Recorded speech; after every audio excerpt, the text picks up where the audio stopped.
আজ ছিল পৌষ সংক্রান্তি। সকাল সকাল স্নান করে বন্ধুদের সাথে বেরিয়ে পড়লাম কিরিটেশ্বরীর উদ্দেশ্যে। এই ইচ্ছাগঞ্জ ঘাট পার করে 5 কিলোমিটার গেলেই কিরিটেশ্বরী গ্রাম। সকাল সকাল এই ফ্রেশ আবহাওয়াটা আমার খুবই ভালো লাগছিল। এই গ্রামটি 2023 সালে ভারত সরকারের থেকে বেস্ট ট্যুরিজম ভিলেজ হিসাবে নির্বাচিত হয়েছে।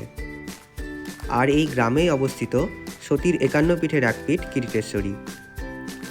এই মন্দিরটি প্রায় 900 বছরের পুরনো এবং এই মন্দিরটির গঠনে বৌদ্ধ, হিন্দু এবং মুসলিম ধর্মের সাংস্কৃতিক মিল পাওয়া যায়।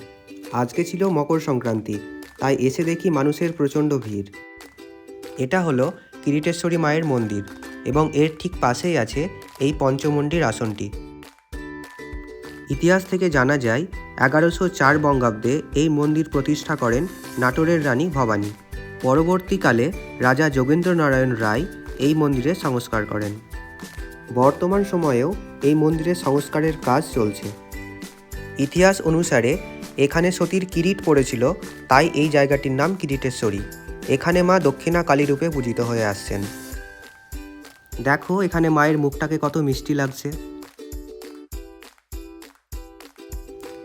এই মন্দিরের পাশের মাঠে সারা পৌষ মাস জুড়ে চলতে থাকে এই মেলাটা। বন্ধুদের সাথে মেলাতে আসলে আর চুপচাপ থাকা যায় না, শুধু এটা সেটা খেতে ইচ্ছে করে। এখানে এসে আমি খাচ্ছিলাম ভেলপুরি। মেলার ভেলপুরি খেতে কিন্তু আমার খুবই ভালো লাগে। আর এই যে এই কটন ক্যান্ডিগুলো, এগুলো খেতে কিন্তু আমার একদমই ভালো লাগে না। গত বছর এই মেলা থেকে আমি 2টো ফুলের চারা বাড়ির জন্য নিয়েছিলাম, কিন্তু এবার আর নিইনি। এই মেলাটা হলো একটা গ্রাম্য পরিবেশের মেলা। এখানে সুন্দর সুন্দর লোহার জিনিসের দোকান দেখতে পাচ্ছি। আজ মেলাটিতে দোকানগুলোতে প্রায় ভালোই ভিড় ছিল। আমরা বন্ধুরা মিলে মেলার একবার এই দিক একবার ওই দিক ঘোরাঘুরি করে দেখছিলাম। আমি রিসেন্টলি তো 2টো মেলাতে ঘুরলাম, তা আমার প্রয়োজনীয় সব জিনিসই কেনা হয়ে গেছিলো, তাই এই মেলা থেকে আর সেরকম কিছু কিনিনি।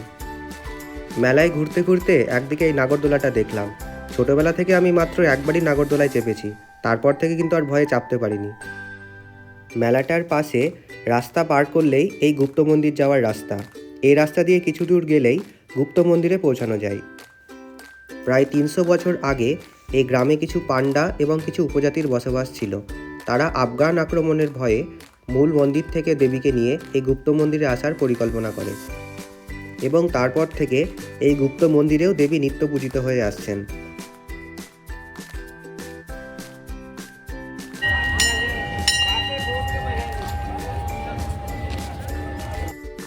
আমি যতদূর জানি আগেকার সেই পান্ডারা একবার দেবীর সেই কিরিটকণাকে দেখার ইচ্ছে প্রকাশ করে এবং তারা সকলে মিলে এই দেবীর কিরিটকণাকে দেখতে যায় এবং শোনা যায় যে তারপর থেকে তারা সকলেই অন্ধ হয়ে যায়। তারপর থেকে কেউ এই কিরিটকণাকে দেখার সাহস করে না। শোনা যায় মায়ের ক্রোধে 172 ঘর পান্ডা পরিবার পুরোপুরি ধ্বংস হয়ে যায়। এই গুপ্ত মন্দিরে মা শিলারূপে পূজিত হন। কিরিটেশ্বরী মন্দির এবং মেলা ঘোরার পরে আমরা বাড়ি ফেরার পথে ঢুকলাম ডাহাপাড়া ধামে। প্রভু জগৎবন্ধুর স্মৃতির উদ্দেশ্যে তার ভক্তরা এই ডাহাপাড়া ধামটি তৈরি করেন। প্রভু জগৎবন্ধু ছিলেন একজন বৈষ্ণব ধর্মগুরু, একজন সমাজ সংস্কারক এবং একজন লেখক। আমাদের মতো অনেককেই দেখছি কিরিটেশ্বরী মন্দিরে পুজো দেওয়ার পর ডাহাপাড়া ধাম ঘুরতে এসেছে।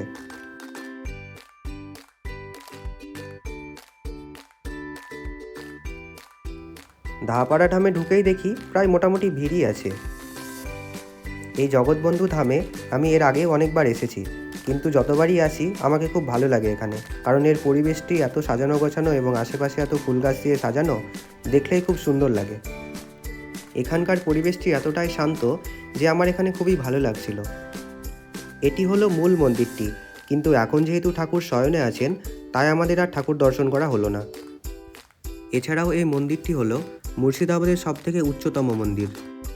এই মন্দিরে সারা বছরই কম বেশি মানুষের ভিড় থাকে। আমরা মন্দিরে ঢোকার পর এখানে কিছুক্ষণ বসলাম, তারপর আশেপাশগুলো আবার ঘুরে দেখা শুরু করলাম।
মন্দিরের পিছন দিকের এই জায়গাটির নাম হলো পঞ্চবটী বন।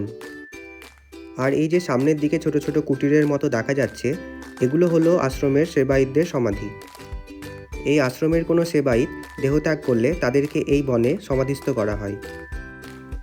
পরপর এখানে অনেকগুলো এরকম সমাধি রয়েছে। এছাড়াও এই বনে অনেক রকমের গাছ রয়েছে। আর এই যে চালতা গাছটি, এই গাছের চালতা প্রভুর ভোগ তৈরিতে ব্যবহার করা হয়। আমরা কিছুক্ষণ এই বাগানটা ঘুরে ঘুরে দেখলাম।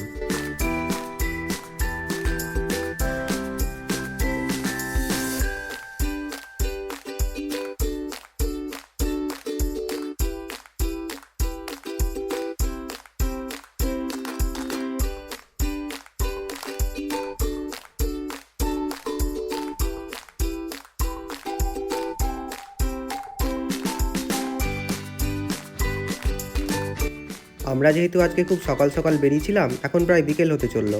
খুব টায়ার্ডও লাগছিল, তাই আর দেরি না করে ঘাট পার হয়ে সোজা বাড়ি চলে আসলাম।